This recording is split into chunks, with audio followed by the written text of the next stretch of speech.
Le stratagème de l'adversaire ne consiste pas seulement à répandre le mal, mais à tisser des mensonges, à entraîner les gens dans un labyrinthe d'illusions. Évangile de Jean 8, 44. Un aspect poignant de cette tromperie est mené par de faux éducateurs dont le seul objectif est de détourner la vérité et d'orienter les chrétiens sur des chemins obscurs. Dans l'histoire de l'Église, l'émergence d'enseignants trompeurs a été un adversaire implacable.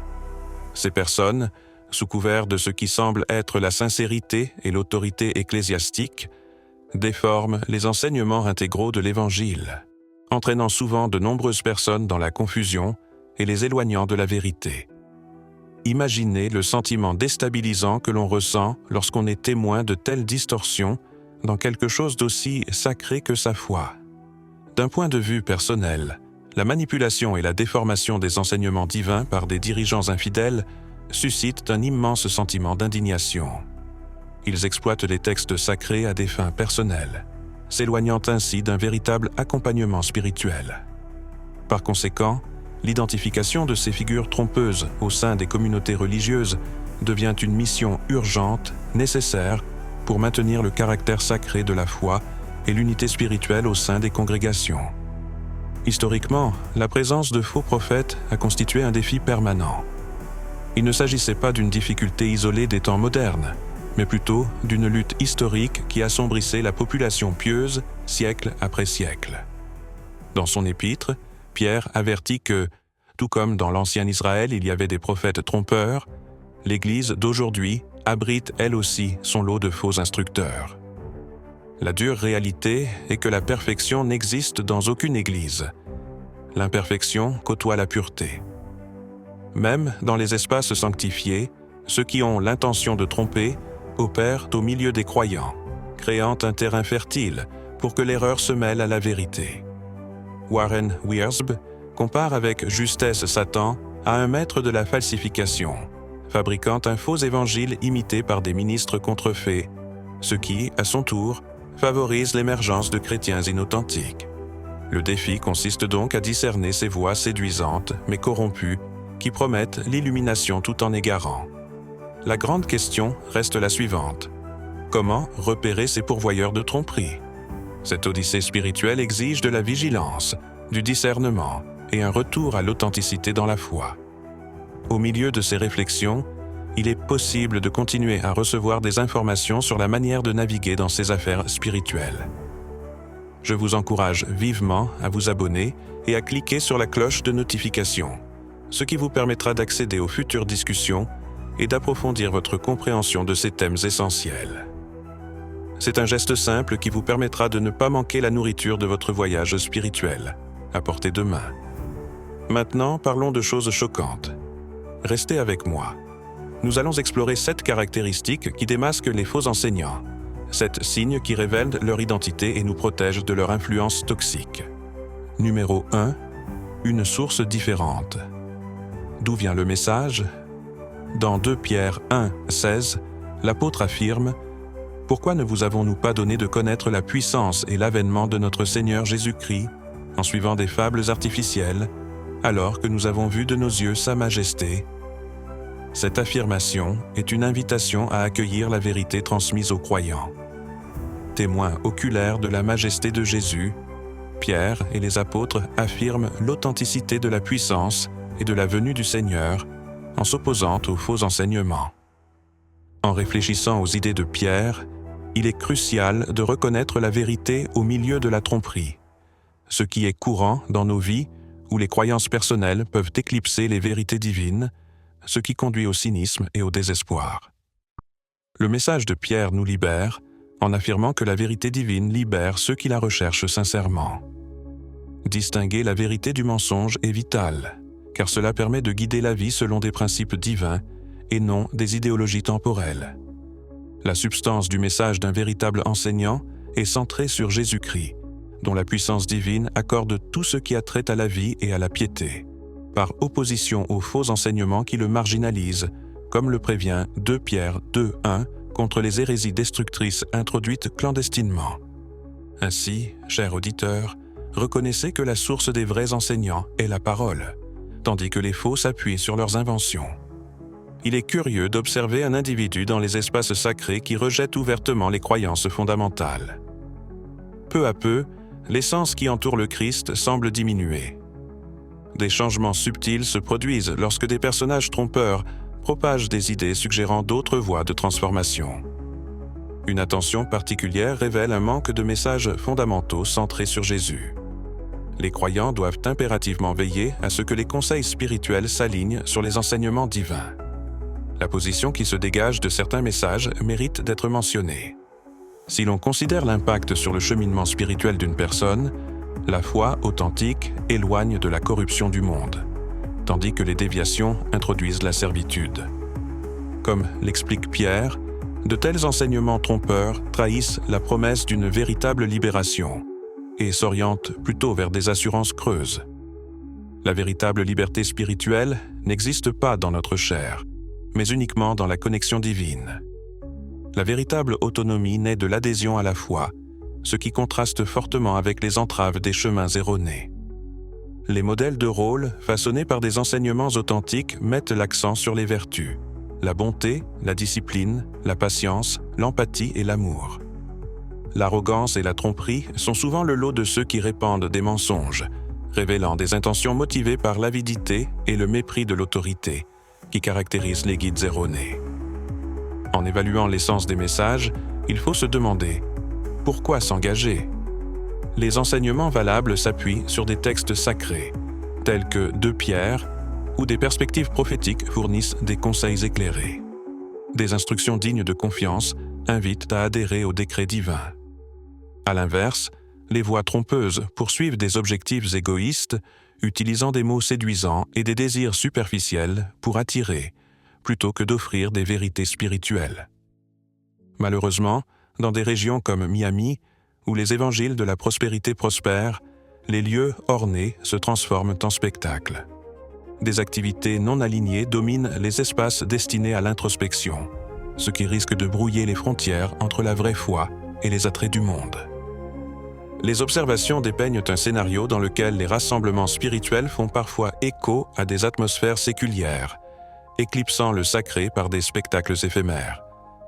Souvent, ces événements sont davantage axés sur le divertissement que sur un véritable engagement spirituel, ce qui témoigne de l'abandon de traditions vénérables au profit d'indulgences plus éphémères. Ils chantent des mélodies imprégnées de thèmes subliminaux profonds, suscitant des sentiments intenses et des comportements mélancoliques chez les personnes présentes. 6. Un rendement distinctif. Rappelons que Jésus a souligné que les arbres se reconnaissent à leur rendement. Il n'a pas prétendu que les mauvais arbres étaient de nature inféconde. Il a plutôt expliqué que les mauvais arbres donnent des rendements inférieurs, tandis que les bons donnent des récoltes de qualité. Pour mieux comprendre les rendements admirables d'une rencontre authentique avec le Saint-Esprit, lisez les versets 22 et 23 du chapitre 5 de l'Épître aux Galates. Chers auditeurs, nous immerger dans la vérité est essentiel pour nous protéger de la tromperie. Comprendre les déclarations divines réduit la susceptibilité à la tromperie. Nous devrions également examiner de près les personnes qui professent la vérité. Leurs actions sont-elles en accord avec leurs paroles? Leurs enseignements exaltent-ils le divin? Leur vie éloigne-t-elle les autres de Dieu? En réfléchissant à ces questions, nous évaluons les rendements, discernant l'authenticité du mensonge. 7. Une conclusion alternative. Où le message véhiculé vous conduit-il inévitablement? C'est là que se trouve le contraste le plus surprenant. Les croyants authentiques s'attendent à être accueillis chaleureusement dans le royaume éternel de Jésus-Christ. En revanche, les imposteurs risquent une ruine rapide. Leur jugement ne s'est pas fait attendre et leur chute imminente n'a pas été retardée. Jésus prévient que beaucoup exerceront un ministère sous son nom, mais qu'il les rejettera, déclarant qu'il ne les a jamais connus. Qui sont ces individus? Pierre les décrit probablement dans ce passage. Parmi les communautés, il y avait de faux prophètes, tout comme de faux instructeurs apparaîtront parmi vous. Au fur et à mesure que nous avançons, le fait de vous abonner et d'appuyer sur la cloche de notification vous permet de rester en contact et d'être averti lorsque de nouveaux enseignements et de nouvelles discussions sont disponibles. C'est un moyen simple de maintenir notre lien spirituel et de continuer à recevoir un contenu précieux qui enrichit notre cheminement de foi. Alors, chers auditeurs, l'ignorance n'est pas excusable. De faux éducateurs seront présents parmi vous. Comment tenir compte de cette mise en garde? Tout d'abord, les réflexions de Pierre nous rappellent que l'Église a besoin d'être protégée. Bien que de nombreuses personnes merveilleuses se joignent chaque année à notre Église, certaines peuvent causer un tort considérable. Bien qu'ils semblent favorables, ils peuvent ne pas soutenir l'autorité de la Bible ou l'exclusivité du salut du Christ. Nous les accueillons car ils ont besoin du Christ autant que n'importe qui, mais nous ne pouvons pas leur permettre d'exercer une influence excessive. En outre, les sceptiques soulignent souvent l'hypocrisie et l'incohérence de l'Église. Ils l'ont toujours fait et cela continue. Une étrange justification pour ne pas suivre le Christ émerge parfois. Ayant rencontré des hypocrites dans l'Église, certains choisiront de ne pas suivre le Christ à cause de ces personnes. La présence de faux ne justifie pas le rejet de l'authenticité. Au fond, Pierre nous rassure. Dans cette existence imparfaite, il y aura des faux croyants et des éducateurs qui nuiront à l'Église. Cependant, le discernement est essentiel. Ne méprisez pas l'authenticité parce que vous avez rencontré des faussetés. Lorsque vous rencontrez un individu qui utilise cette justification, renvoyez-le au passage de la 2e épître de Pierre, chapitre 2, verset 1. En fin de compte, les plus importants émissaires des ténèbres ne sont pas des intermédiaires, des hommes d'État ou des mandataires de potentats, mais des bergers. Leur clergé ne promeut pas une foi alternative, mais une distorsion mortelle de la foi authentique. Leurs forces s'abstiennent d'orchestrer un assaut direct, préférant s'infiltrer subtilement dans les rangs de l'adversaire en tant qu'agent secret. Ces stratégies employées par Satan sont méticuleusement élaborées, astucieuses, prévisibles et puissantes. Il est donc impératif de rester vigilant et de garder constamment à l'esprit les enseignements de notre Sauveur. Ceci nous amène à la conclusion de ce segment. Dans les salles sacrées de la foi, Jésus lui-même nous a mis en garde contre les dangers des faux enseignants. Dans Matthieu 7, 15, il dit « Méfiez-vous des faux prophètes, qui viennent à vous en vêtements de brebis, mais qui, au fond, sont des loups voraces. » Ces paroles résonnent profondément à notre époque, car l'influence de personnages trompeurs s'infiltre même dans les congrégations les plus pieuses, détournant subtilement les croyants de leur chemin. Les faux enseignants se présentent avec un air de sincérité, utilisant souvent des mots persuasifs et un leadership charismatique pour créer une façade de piété. Cependant, derrière cette illusion se cache un programme dangereux. 2 Pierre 2, 1 décrit comment ces faux enseignants introduisent secrètement des hérésies destructrices, reniant le Seigneur qui les a achetés et s'attirant une destruction rapide. Cette distorsion de la vérité divine n'est pas un phénomène nouveau, mais nous devons constamment nous en prémunir. En tant qu'intendant de la foi, il est crucial d'apprendre à repérer ces trompeurs et à nous protéger de leur influence. L'un des signes les plus évidents d'un faux enseignant est sa tendance à manipuler les Écritures dans son propre intérêt. Souvent, ces personnes déforment le sens des versets pour les adapter à leur programme, ce qui a pour effet d'égarer leurs disciples.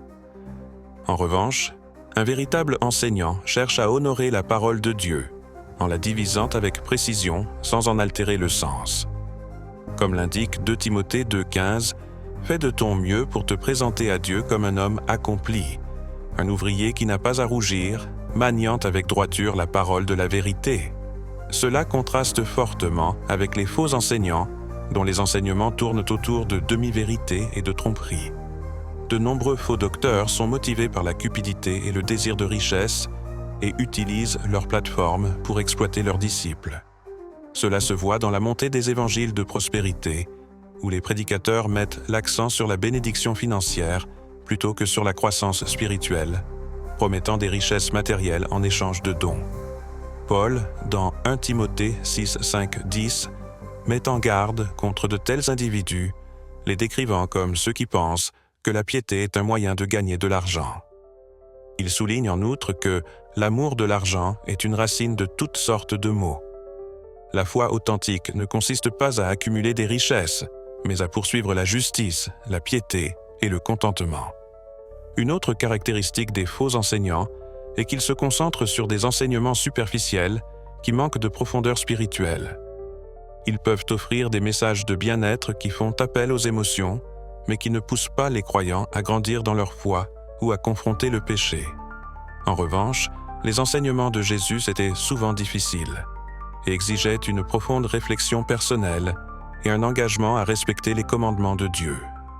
Hébreux 5, 12, 14 souligne l'importance de dépasser les enseignements élémentaires et de mûrir dans la foi, en avertissant que le lait spirituel n'est que pour les immatures, tandis que la nourriture solide est pour les adultes. Les faux enseignants promettent souvent la liberté, mais conduisent leurs disciples à la servitude spirituelle. Pierre souligne ce paradoxe dans 2 Pierre 2, 19. Ils leur promettent la liberté, mais ils sont eux-mêmes esclaves de la corruption. Car tout ce qu'il emporte sur l'autre, c'est à cela qu'il est asservi. Ces enseignants éloignent les gens de la vérité, les enfermant dans un cycle de péché et de culpabilité. La véritable liberté spirituelle ne se trouve qu'en Christ, comme il l'a déclaré dans Jean 8, 36. « Si le Fils vous affranchit, vous serez vraiment libre. » Les vrais enseignants de l'Évangile manifestent les fruits de l'Esprit tels qu'ils sont décrits dans Galates 5, 22, 23. Le fruit de l'Esprit, c'est l'amour, la joie, la paix, la longanimité, la bonté, la bienveillance, la fidélité, la douceur et la maîtrise de soi. Les faux enseignants, en revanche, sont souvent marqués par l'arrogance, l'impatience et le manque de maîtrise de soi. Leur vie ne reflète pas le caractère du Christ, mais plutôt les désirs de la chair. Il est crucial d'observer la vie de ceux qui prétendent nous guider spirituellement et de s'assurer que leur comportement s'aligne sur les enseignements de la Bible. L'une des caractéristiques des faux prophètes au cours de l'histoire a été leur tendance à faire de grandes prédictions qui ne se sont jamais réalisées. Dans Deutéronome 18, 22, la Bible fournit un test clair pour identifier de tels individus. Quand un prophète parle au nom de l'Éternel, si la parole ne s'accomplit pas ou ne se réalise pas, c'est une parole que l'Éternel n'a pas dite. Nous devons être vigilants et tester les affirmations de ceux qui se déclarent messagers de Dieu, en nous assurant que leurs paroles sont conformes aux Écritures et à la vérité. L'aspect le plus dangereux des faux enseignants est peut-être leur capacité à détourner les gens du véritable Évangile. Ils peuvent prêcher un Christ différent, conforme aux idéaux modernes ou aux pressions de la société, plutôt que le Christ révélé dans les Écritures.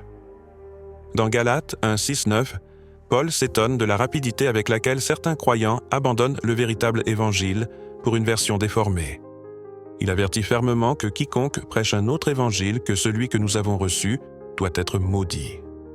La montée des faux enseignants constitue une menace importante pour la santé spirituelle de l'Église. En tant que croyants, nous devons rester enracinés dans la parole de Dieu, en recherchant continuellement sa vérité et en nous gardant des tromperies subtiles qui cherchent à nous égarer. Jude 1, 3 nous exhorte à disputer la foi qui a été une fois pour toutes transmise aux saints. Cela exige de la diligence, du discernement et un engagement à vivre selon les commandements de Dieu, même face aux promesses séduisantes mais creuses des faux enseignants. En ces temps difficiles, prenons à cœur les avertissements contenus dans les Écritures, en restant vigilants et inébranlables dans notre foi. Ce faisant, nous nous protégeons, mais nous protégeons aussi nos communautés de l'influence destructrice de ceux qui veulent nous éloigner de la vérité. Nous vous sommes reconnaissants de votre engagement au sein de notre communauté. Que la divine providence vous comble d'abondance. Nous nous réjouissons d'en savoir plus lors de nos prochaines discussions.